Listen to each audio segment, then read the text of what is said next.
Corporación Universitaria Iberoamericana. Maestría en Educación Intercultural. Asignatura Pedagogías Críticas y Decoloniales. Actividad número 2. Narrando.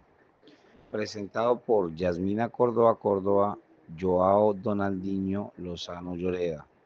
Docente Wendy Joana Otálvaro. Bienvenidos y bienvenidas a este espacio donde la palabra, la historia y la educación se encuentran desde una perspectiva afrocolombiana.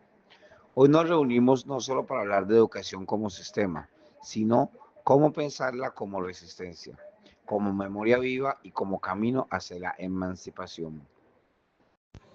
Así es, vamos a recorrer con paso firme y mirada crítica algunos momentos claves de la historia de la educación en Colombia y en América Latina, entendiendo cómo ha operado históricamente y cómo podemos resignificarla desde nuestras comunidades afro, porque sí, la educación también ha sido usada para excluir, pero hoy la convertimos en herramienta para resistir y transformar.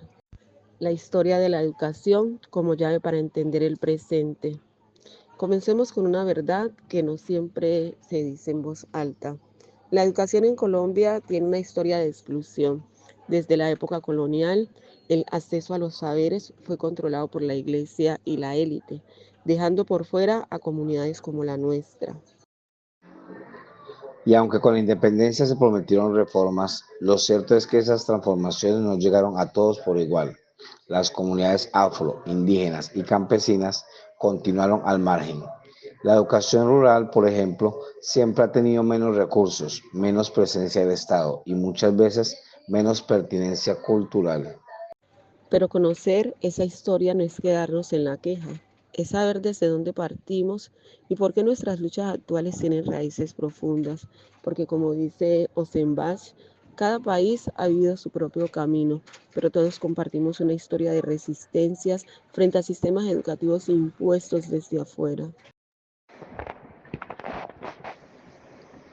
Ahora hablemos de pedagogías críticas y educación desde la identidad. Aquí es donde entra la pedagogía crítica. ¿Qué nos dice? Que la educación no debe ser una imposición, sino una invitación a pensar, a cuestionar, a actuar. Maldonado, por ejemplo, nos habla de cómo en Europa surgió una pedagogía del desencanto, cuando se empezó a ver que la escuela no liberaba, sino que muchas veces reproducía injusticias. Pero esa crítica se volvió fuerza, se convirtió en un movimiento para hacer de la educación un acto político, que no solo enseñe contenidos, sino que forme sujetos críticos comprometidos con el cambio social. En nuestras comunidades afro eso resuena fuerte, porque no queremos que nuestros niños aprendan a negar quiénes son, sino que aprendan a amarse, a conocer su historia y a defenderla. Giraud también lo dice, en tiempos oscuros como los que vivimos con tanta desigualdad y violencia, educar es un acto de resistencia. Por eso, nuestras prácticas pedagógicas deben partir de la identidad, del territorio, de la música, la oralidad, la lucha, de lo que somos. Investigación educativa y teoría crítica. Ver con otros ojos. La teoría crítica no es solo para académicos. Araya nos recuerda que esta teoría, cuando se aplica a la investigación educativa, nos ayuda a ver con otros ojos, nos enseña a leer realidades desde los márgenes, desde las voces que históricamente han sido silenciadas. Por eso es tan importante que las investigaciones educativas incluyan nuestras experiencias, nuestras formas de aprender y enseñar, porque si no se nos nombra, se nos borra. La teoría crítica exige que la educación sea también un acto ético, comprometido con la justicia. Y que no nos quedamos solo en entender el problema, sino en actuar para transformarlo. Sociedad del conocimiento, inclusión o reproducción. Hoy todo el mundo habla de la sociedad del conocimiento, pero como dice Vininieles Espinosa, hay que tener cuidado. ¿De qué conocimiento hablamos? ¿Quién lo produce? ¿Para quién?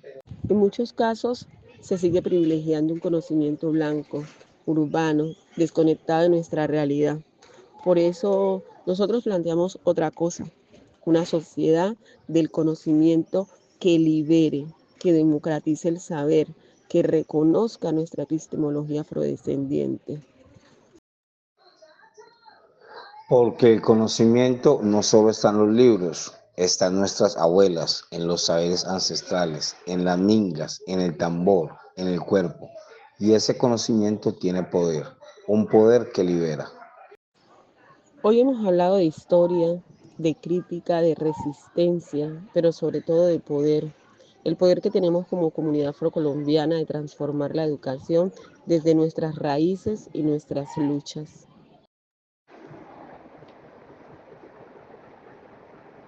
La pedagogía crítica, la teoría crítica, las historias de exclusión no nos definen. Lo que nos definen es lo que hacemos con este conocimiento, cómo lo usamos para organizarnos, para educar desde el amor propio, desde la colectividad y desde la esperanza activa. Gracias por acompañarnos. Que este sea un primer paso para seguir pensando, soñando y construyendo una educación que sea nuestra, que nos represente y que nos libere.